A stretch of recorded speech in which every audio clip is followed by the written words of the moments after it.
Welcome to the business studies class. Previous lecture में हमने discuss किया था कि कंपनी क्या है, कैसे ये एग्जिस्टेंस में आई और इसकी फीचर्स क्या होती है। आज हम इवैल्यूएशन करेंगे कंपनी ऑर्गेनाइजेशन का। इवैल्यूएशन का मतलब है हम ये देखेंगे इसमें क्या मेरिट्स हैं और क्या लिमिटेशंस हैं। तो फर्स्ट ऑफ ऑल हम डिस्कस करेंगे मेरिट्स कि कंपनी ऑर्गेनाइजेशन की क्या मेरिट्स हैं। फर्स्ट मेरिट है लिमिटेड लायबिलिटी। अब जैसा कि हमने देखा कि सोल प्रोप्राइटरशिप में जो सोल प्रोप्राइटर होता है उसकी लायबिलिटी अनलिमिटेड होती है। इस तरह से पार्टनरशिप में भी पार्टनर्स की लायबिलिटी अनलिमिटेड होती है। मीन्स बिजनेस के लोन पे ऑफ करने के लिए उनकी पर्सनल प्रॉपर्टी को भी यूज किया जा सकता है। But in the case of company जो शेयर होल्डर्स होते हैं उनकी लायबिलिटी लिमिटेड होती है। अब लिमिटेड किस अमाउंट तक होती है?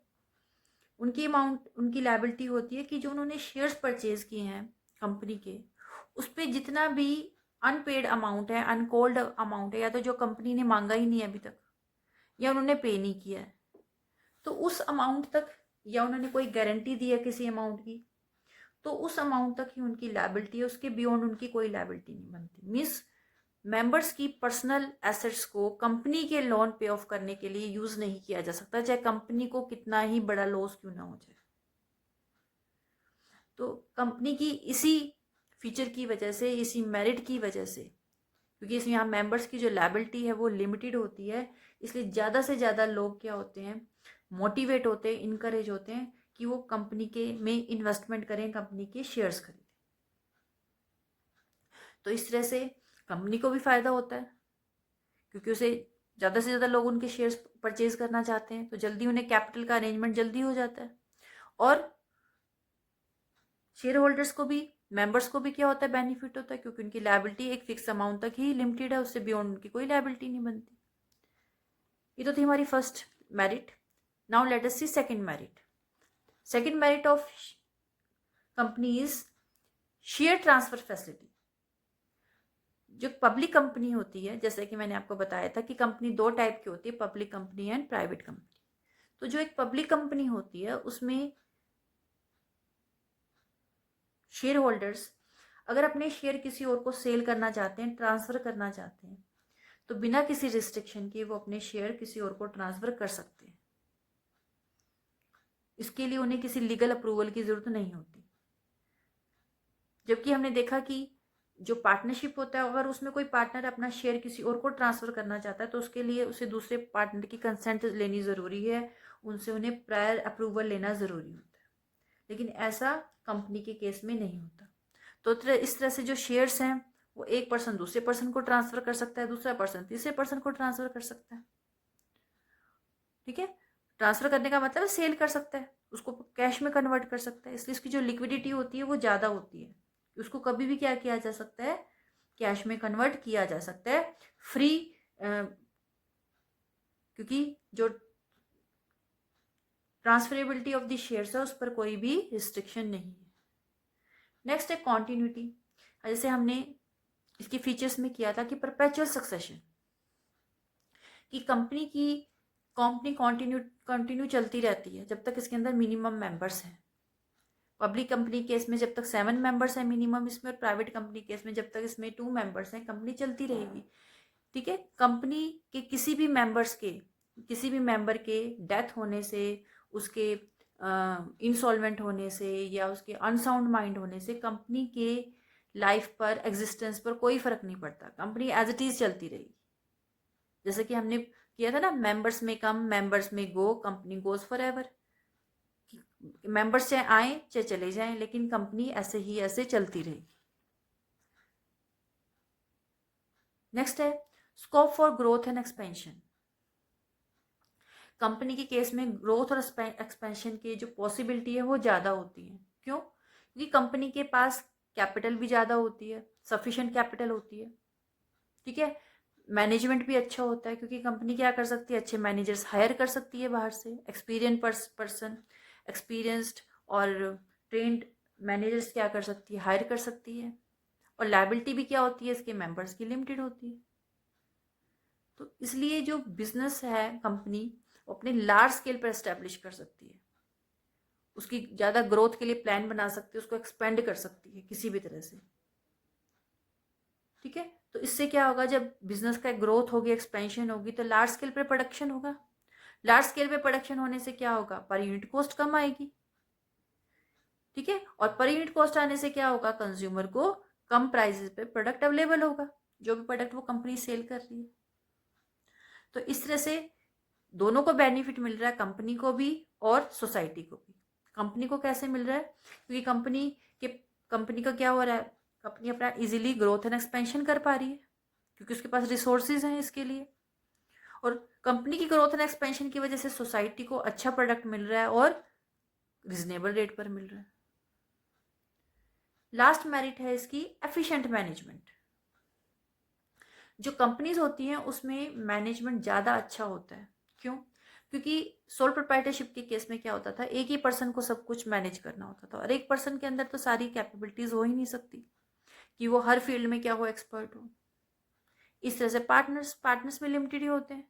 अब जरूरी तो नहीं पार्टनर्स के अंदर वो सारी मैनेजरियल एफिशिएंसी हो, बट कंपनी के केस में क्या होता है कि अगर हमें, वो कंपनी क्या करती है, अच्छे मैनेजर्स हायर कर लेती है, एक्सपीरियंस्ड मैनेजर को हायर करती है, जो अपनी बेस्ट सर्विसेज देते हैं कंपनी और कंपनी को उसकी पीक तक लेके जाते हैं।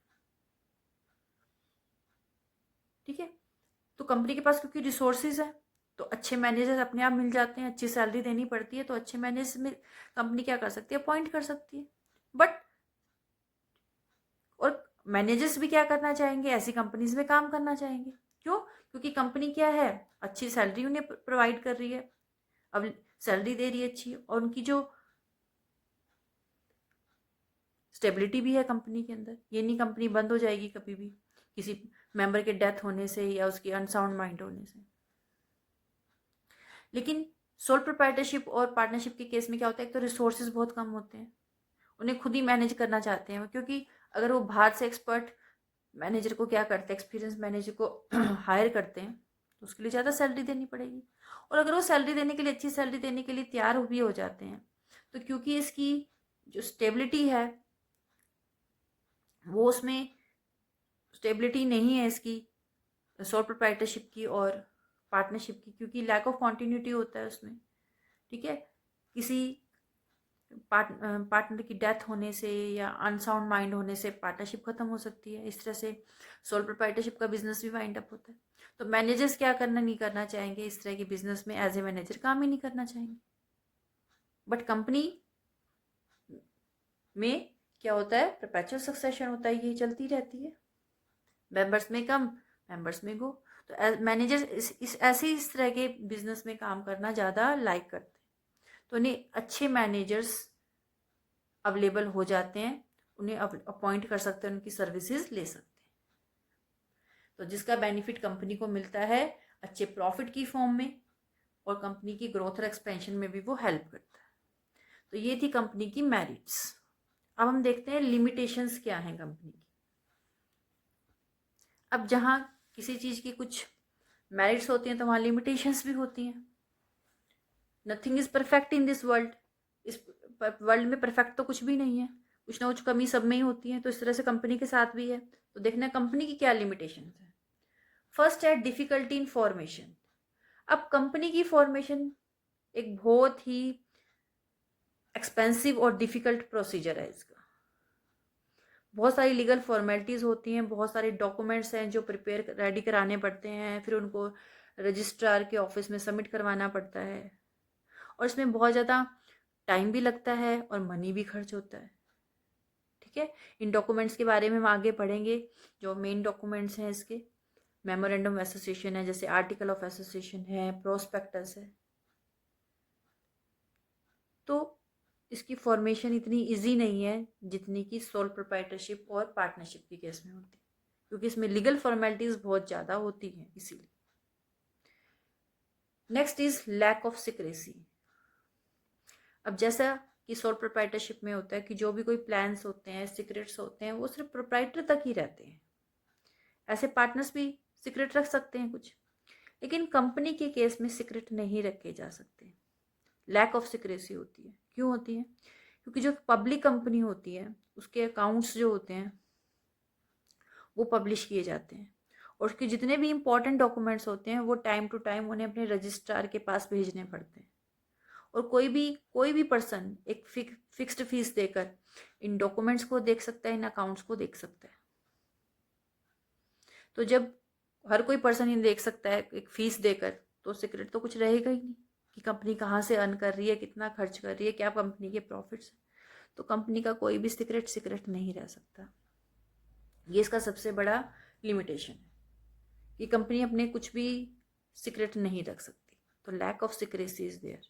क्यों? क्योंकि इसे हमें टाइम टू टाइम अपने अकाउंट्स पब्लिश भी कराने पड़ते हैं, ठीक है, और रजिस्ट्रार के पास भी इंपॉर्टेंट डॉक्यूमेंट्स भेजने पड़ते हैं time to time. Next limitation is lack of motivation. अब यहाँ लैक ऑफ मोटिवेशन होता है कंपनी के केस में। क्यों होता है? क्योंकि जो ऑनरशिप और मैनेजमेंट है वो दोनों सेपरेट है। हमने इसकी फीचर्स में किया है। ओनर शेयर होल्डर है और मैनेजमेंट किसके हाथ में? डायरेक्टर्स के हाथ में है। अब सोल प्रोप्राइटरशिप और पार्टनरशिप के केस में क्या होता था? ओनरशिप और मैनेजमेंट दोनों सोल प्रोप्राइटरशिप के केस में सोल प्रोप्राइटर के हाथ में होती थी और पार्टनरशिप के केस में पार्टनर्स के हाथ में होती थी। तो उन्हें डायरेक्ट मोटिवेशन मिलता था कि वो जितना डेडिकेशन से काम करेंगे उतना ही ज़्यादा प्रॉफिट होगा और वो प्रॉफिट उनका ही होगा। सोल प्रोप्राइटरशिप के केस में तो सारा प्रॉफिट होता ही सोल प्रोप्राइटर का, और पार्टनरशिप के केस में ये पार्टनर्स में डिवाइड हो जाता है। तो उन्हें ज़्यादा इंकरेजमेंट मिलता था ज़्यादा अच्छे से काम करने का। लेकिन यहाँ क्या है? ऑनर्स अलग हैं, मैनेजमेंट अलग है। अब कंपनी को कौन रन कर रहा है? कंपनी को रन कर रही है मैनेजमेंट, डायरेक्टर्स रन कर रहे हैं। अब डायरेक्टर्स क्या करते हैं? डायरेक्टर्स को अपॉइंट कौन करता है? डायरेक्टर्स को अपॉइंट करते हैं शेयर होल्डर्स, कि वो कंपनी को संभालेंगे, कंपनी को देखेंगे प्रॉपरली। अब डायरेक्टर्स क्या करते हैं? अपने नीचे सैलरीड पर्सन रख लेते हैं सैलरी पर, ठीक है। अब ये जो सैलरी पे जो एम्प्लॉयज़ रख लिए, मैनेजर्स रख लिए, अब ये क्या करेंगे? उतनी डेडिकेशन से काम थोड़ी ना करेंगे जितने ऑनर्स करते हैं, क्योंकि ऑनर्स को तो पता है कि जितना प्रॉफिट होगा हमारी पॉकेट में आएगा। लेकिन एम्प्लॉयज़ को तो एक फिक्स सैलरी मिलेगी, ठीक है। उनकी मेहनत की वजह से अगर ज़्यादा प्रॉफिट होता है बिजनेस को तो उसका क्रेडिट किसको मिलता है? ऑनर्स को मिलता है। तो इसलिए उन्हें ज़्यादा मोटिवेशन नहीं मिलता, इनकरेजमेंट नहीं मिलता कि वो ज़्यादा डेडिकेशन से काम करें, ज़्यादा एफिशिएंसी से काम करें, जो कि सोल प्रोप्राइटरशिप और पार्टनरशिप के केस में ज़्यादा होती है। डेडिकेशन और एफिशिएंसी से ज़्यादा काम करना। नेक्स्ट लिमिटेशन है एक्सेसिव गवर्नमेंट कंट्रोल। अब कंपनीज के ऊपर, क्योंकि कंपनी क्या है? एक आर्टिफिशियल लीगल पर्सन है, ठीक है, क्रिएशन ऑफ लॉ है, क्रिएशन बाय लॉ है, तो इसलिए इस पर गवर्नमेंट कंट्रोल भी ज़्यादा होता है। और गवर्नमेंट भी बहुत सारी रिस्ट्रिक्शन लगा के रखती है इनके ऊपर कि उन्हें कुछ लीगल रूल्स हैं उनको फॉलो करना है, इनको ऑडिट भी कराना ज़रूरी है अपने अकाउंट्स का, टाइम टू टाइम इन्फॉर्मेशन भेजना ज़रूरी है, कंपनी के पास अपने अकाउंट्स पब्लिश कराना ज़रूरी है। तो ये कंपनी के लिए बहुत इनफ्लेक्सिबल सा हो जाता है, बहुत ज़्यादा मतलब डिफ़िकल्ट हो जाता है इतने सारे रिस्ट्रिक्शन में रहकर काम करना। और तो और कंपनी ने अगर कोई डिसीज़न लिए हैं जिन्हें कुछ चेंज करना चाहती है तो उसको चेंज करने का प्रोसीजर भी बहुत ही कॉम्प्लेक्स है। फॉर एग्जांपल कंपनी ने अपने जो ऑब्जेक्टिव्स डिफाइन किए मेमोरेंडम ऑफ एसोसिएशन में, उनमें वो कुछ चेंज करना चाहती है कि किस ऑब्जेक्टिव्स को पूरा करने के लिए कंपनी एस्टेब्लिश हुई है, या कंपनी अपनी ऑथराइज्ड कैपिटल में चेंज करना चाहती है। ऑथराइज्ड कैपिटल होता है कि कंपनी अपनी लाइफ टाइम में कितनी वैल्यू के शेयर्स इशू कर सकती है। अगर कंपनी को इनमें चेंज करना है तो उसके लिए एक लीगल प्रोसेस होता है, कॉम्प्लेक्स प्रोसेस होता है जो उसे फॉलो करना पड़ता है। तो इसीलिए इस कॉम्प्लेक्सिटी से बचने के लिए कंपनीज को लीगल एक्सपर्ट्स भी अपॉइंट करने पड़ते हैं, सैलरी पर रखने पड़ते हैं, ठीक है। तो ये सब जो रिस्ट्रिक्शंस है गवर्नमेंट की, ये इनफ्लेक्सिबिलिटी क्रिएट करती हैं कंपनीज के लिए। नेक्स्ट लिमिटेशन है डिले इन डिसीजंस। अब सोल प्रोप्राइटरशिप के केस में सारी डिसीजन मेकिंग पावर किसके हाथ में होती है? सोल प्रोप्राइटर के हाथ में होती है, उसे ही सारा डिसीजन लेना है, ठीक है। उसे किसी कंसेंट लेनी ज़रूरी नहीं है, किसी की सजेशन लेना ज़रूरी नहीं है। चाहे तो वो ले सकता है सजेशन, ठीक है, लेकिन डिसीजन फाइनल उसका ही होगा। मीन्स उसके ऊपर तो वही बात अप्लाई होती है कि सुनो सबकी, करो अपने मन की। इस तरह से पार्टनरशिप में भी कंपनी के कंपैरिजन में कम टाइम लगता है डिसीजन लेने में, ठीक है। लेकिन कंपनी के केस में तो जो कोई डिसीजन लेना तो उसमें बहुत ज़्यादा टाइम लगता है। क्यों? क्योंकि उसके लिए पहले शेयर होल्डर्स की मीटिंग बुलानी पड़ती है। लेवल्स ऑफ मैनेजमेंट बहुत सारे हैं, जैसे हमारे 3 लेवल्स ऑफ मैनेजमेंट होते हैं, lower level, middle level and top level of management. ठीक है, मीटिंग बुलाई जाएगी शेयर होल्डर्स की, एक रेजोल्यूशन पास होगा, तब जाके डिसीजन लिया जाएगा। तो डिसीजन लेने में कई बार इतना डिले हो जाता है, इतना लेट हो जाता है कि इवन वो हमारी हाथ से वो अपॉर्चुनिटी मिस हो जाती है जिसके लिए हम डिसीजन लेना चाह रहे थे। तो ये सबसे बड़ा ड्रॉबैक है कंपनी का, delay in decision making. Next is oligarchic management. अब देखने में तो ऐसा लगता है जैसे कि कंपनी में सब कुछ डेमोक्रेटिक वे में हो रहा है, लेकिन एक्चुअल में ऐसा होता नहीं है। जैसे हमने फीचर्स में पढ़ा कि कंपनी के जो शेयर होल्डर्स होते हैं वो अपने रिप्रेजेंटेटिव इलेक्ट करते हैं डायरेक्टर्स की फॉर्म में, लेकिन एक्चुअल में ऐसा नहीं होता है कि सभी शेयर होल्डर्स मिलकर ही क्या करते हैं, कंपनी के डायरेक्टर्स को इलेक्ट करते हैं। ये पावर उन्हीं शेयर होल्डर्स के हाथ में होती है जिनके पास मेजॉरिटी ऑफ शेयर्स होते हैं कंपनी। उनका ही मेन रोल होता है कंपनी के डायरेक्टर्स अपॉइंट करने। बाकी शेयर होल्डर तो कुछ ऐसे भी होते हैं जिनको ये नहीं पता कंपनी का ऑफिस का हेड ऑफिस का है, कंपनी क्या काम करती है, क्या करती है और क्या नहीं करती। तो रियल ओनर्स वही हैं कंपनी के, वही माने जाते हैं जो जिनके पास मेजॉरिटी ऑफ शेयर्स होते हैं कंपनी में, और वही डिसीजन मेकिंग पावर में उनका ही क्या होता है, मेन रोल होता है। ये भी ड्रॉबैक है कंपनी का, दिखती कुछ और है, होता कुछ और है अंदर। तो बाकी शेयर होल्डर्स जो होते हैं जिनके पास कम शेयर्स होते हैं वो सिर्फ पपेट की तरह होते हैं। ठीक है, मेन जो शेयर होल्डर्स होते हैं जिनके पास मेजोरिटी ऑफ शेयर्स है, ज़्यादा से ज़्यादा शेयर्स है कंपनी के, वही रियल ओनर्स होते हैं, वही डिसीजन मेकिंग में ज़्यादा रोल उन्हीं का ही होता है। Last is conflict among investors. अब जो इन्वेस्टर्स होते हैं, अलग अलग तरह के इन्वेस्टर्स होते हैं कंपनी में। कुछ तो लोन दे रहे हैं कंपनी को, जैसे डिबेंचर होल्डर्स हैं, कुछ शेयर्स खरीद रहे हैं जैसे शेयर होल्डर्स हैं। तो इनके बीच में ये आपस में टकराव होने शुरू हो जाते हैं। अब शेयर होल्डर तो ये चाहते हैं कि कंपनी को जो प्रॉफिट होता है उसमें से ज़्यादा शेयर मिले कंपनी शेयर होल्डर्स को। और डिबेंचर होल्डर क्या चाहते हैं, डिबेंचर होल्डर चाहते हैं कि जो कंपनी को प्रॉफिट होते हैं ज़्यादा से ज़्यादा उनसे रिजर्व बनाए जाए ताकि टाइम पर उनके लोन का पेमेंट हो सके। तो इसी चीज़ के ऊपर दोनों में क्या हो जाता है, कन्फ्लिक्ट हो जाता है। एक चाहता है ज़्यादा मिले, एक चाहता है ज़्यादा सेविंग हो, रिजर्व बने।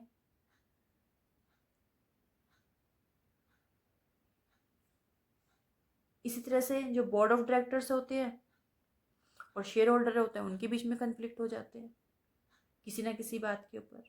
मैनेजमेंट और वर्कर्स के बीच में हो जाते हैं कन्फ्लिक्ट। तो ये थी हमारी लिमिटेशंस, मेरिट्स और लिमिटेशंस ऑफ द कंपनी। तो अगर हम कंक्लूजन के तौर पर कहना चाहें तो कंक्लूजन देना चाहें तो हम यही कह सकते हैं कंपनी में लिमिटेशंस हैं बहुत सारी, कई तरह की लिमिटेशंस है, लेकिन फिर भी हम इसकी जो इम्पोर्टेंस है उसको कम करके नहीं देख सकते। क्योंकि जहाँ हमें ज़्यादा सोर्सेज ऑफ कैपिटल चाहिए, ज़्यादा कैपिटल चाहिए, ज़्यादा ग्रोथ ऑफ बिजनेस हम करना चाहते हैं, एक्सपेंड करना चाहते हैं, लार्ज साइज़ का बिजनेस एस्टेब्लिश करना चाहते हैं, वहाँ सोल प्रोप्राइटरशिप और पार्टनरशिप काम नहीं कर सकती। वहाँ कौन सा फॉर्म ऑफ ऑर्गेनाइजेशन वर्क करेगा, company. This is all about the